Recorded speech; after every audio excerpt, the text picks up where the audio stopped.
Kalau kita ingin maju sebagai umat ya, kita harus meninggalkan zakat. Zakat itu nggak populer. Quran juga tidak terlalu mempopulerkan zakat. Pada masa Nabi, zakat itu nggak populer. Pada masa sahabat juga nggak populer. Yang populer apa? As-sadaqah. Khudz min amwalihim sadaqah. Bukan dikatakan khudz min amwalihim az-zakat. Innama sadaqatu lil fuqara wal masakin. Itu tidak dikatakan innama zakatu lil fuqara wal masakin. Assalamualaikum warahmatullahi wabarakatuh. Teman-teman, baru saja kita mendengarkan daripada Bapak Nasaruddin Umar sebagai Menteri Agama yang menyatakan bahwa zakat itu harus ditinggalkan jika umat Islam ingin maju. Apakah pernyataan tersebut itu bersumber daripada ilmiah hasil pemikiran daripada Bapak Menteri Agama ini? Maka oleh karena itu mari kita bantah sama-sama teman-teman. Bapak Menteri Agama yang terhormat, zakat itu bukan sekedar tradisi sosial. Zakat adalah rukun Islam, kewajiban syariat yang qat'i, yang pasti. Disebut berulang kali dalam Al-Quranul Karim bersama sholat. Allah berfirman, aqimus sholah wa atuz zakah, dirikanlah sholat dan tunaikanlah zakat. Perintah ini muncul berkali-kali dalam Al-Quran, menunjukkan zakat adalah pondasi agama, bukan penghambat kemajuan. Yang kedua, Bapak Kementerian Agama yang terhormat, sikap ulama terhadap orang yang menolak zakat dalam sejarah Islam, ketika ada kelompok yang menolak zakat setelah wafatnya Nabi Muhammad, khalifah pertama yaitu adalah Abu Bakar Siddiq mengambil sikap tegas. Apa kata Abu Bakar Siddiq? Demi Allah, aku akan memerangi orang-orang yang memisahkan sholat dan zakat. Artinya apa? Meninggalkan zakat bukan pilihan strategi sosial, tetapi dianggap penyimpangan serius dari ajaran agama Islam. Yang ketiga, justru zakat adalah sistem kemajuan umat. Secara ekonomi Islam, zakat berfungsi untuk mengurangi kesenjangan sosial, memutar harta, mengangkat fakir miskin, menjaga stabilitas masyarakat. Negara Islam klasik berkembang bukan karena meninggalkan zakat, tetapi karena mengelola zakat dengan baik. Pada masa Khalifah Umar bin Abdul Aziz, bahkan disebutkan hampir tidak ditemukan penerima zakat karena kemiskinan menurun drastis. Jadi secara sejarah, meninggalkan zakat bukan jalan kemajuan. Optimalisasi zakat justru sumber kemajuan, Pak Menteri.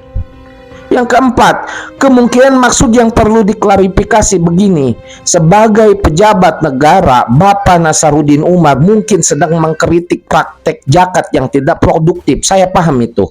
Manajemen zakat yang belum modern atau pola pikir umat yang hanya karitatif. Namun, redaksi meninggalkan zakat, apa yang dikatakan oleh Bapak Menteri Agama ini, jika dipahami literal jelas, bertentangan dengan prinsip syariat agama Islam. Dalam Islam, yang diperbaiki adalah pengelolaannya, bukan kewajibannya. Kemudian prinsip dasar Islam, Islam tidak pernah mengajarkan meninggalkan sholat agar maju. Islam tidak pernah mengajarkan meninggalkan puasa agar modern atau meninggalkan zakat agar sejahtera. Tidak pernah. Justru kemajuan Islam selalu berdiri di atas iman, ibadah, dan keadilan sosial.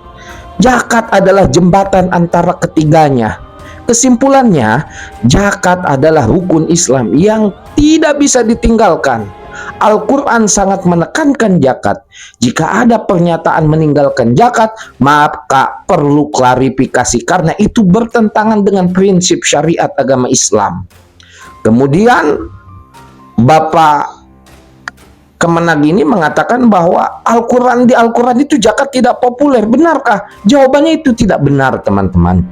Jika dipahami secara literal, justru fakta Al-Quran, kata zakat dan perintahnya sangat sering disebut di dalam Al-Quranul Karim. Hampir selalu disandingkan dengan sholat. Contohnya, aqimus sholah wa atuz zakah, dirikanlah sholat dan tunaikanlah zakat. Quran surat At-Taubah 103 pun mengatakan, ambillah zakat dari harta mereka untuk membersihkan dan mensucikan mereka. Begitupun Quran surat Al-Mu'minun ayat 4, dan orang-orang yang menunaikan zakat.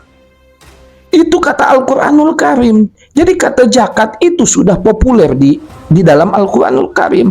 Bahkan para ulama tafsir menyebutkan perintah zakat disebut puluhan kali dalam Al-Quran, bahkan menjadi hukum Islam. Artinya apa? Secara nas, zakat sangat dipopulerkan oleh Al-Quran.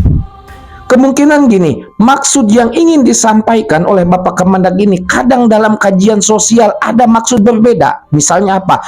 Yang mungkin dimaksud seperti ini, zakat kurang populer di masyarakat, bukan di Al-Quran. Orang Islam lebih fokus ibadah individual, sholat, puasa, ibadah sosial seperti zakat, kurang menjadi budaya ekonomi umat. Kalau maksudnya begitu, itu kritik sosial, bukan dalil agama. Masalahnya, jika kalimatnya berbunyi Al-Quran tidak mempopulerkan zakat, maka secara ilmu tafsir itu tidak tepat secara redaksi. Kedudukan zakat dalam Islam, zakat bukan ibadah kecil. Dalam sejarah Islam, Nabi Muhammad SAW memerangi orang yang menolak zakat. Khalifah pertama Abu Bakar As-Siddiq bahkan berkata, siapa yang memisahkan sholat dan zakat akan aku perangi. Ini menunjukkan apa? Zakat sama dengan pondasi agama, bukan ibadah pinggiran. Ini gimana sih? Kenapa zakat terasa tidak populer? Ini realitas sosial umat. Sedekah viral, donasi spontan, tapi zakat mal sering diabaikan. Padahal zakat itu sistem ekonomi Islam, penghapus kemiskinan, distribusi kekayaan umat. Kesimpulannya, Al-Quran sangat menekankan zakat.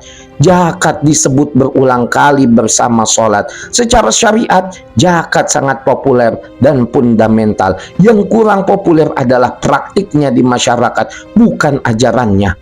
Kalau benar penyertaannya seperti itu, umat Islam harus meninggalkan zakat agar maju secara akidah, fikih, dan sejarah Islam. Pernyataan tersebut sangat bermasalah dan wajib diluruskan dengan cara ilmiah. Mari kita bahas pelan-pelan dan objektif. Pertama, kedudukan zakat dalam Islam. Zakat bukan sekedar tradisi sosial. Zakat adalah rukun Islam, dan itu sudah berulang-ulang kali dikatakan bahwa zakat sudah populer dalam Al-Quranul Karim. Jadi sampai situ ya Bapak Menteri Agama. Mudah-mudahan Bapak Menteri Agama ini sehat selalu dan bisa diberikan untuk bisa berpikir lagi bagaimana caranya menyampaikan kepada masyarakat.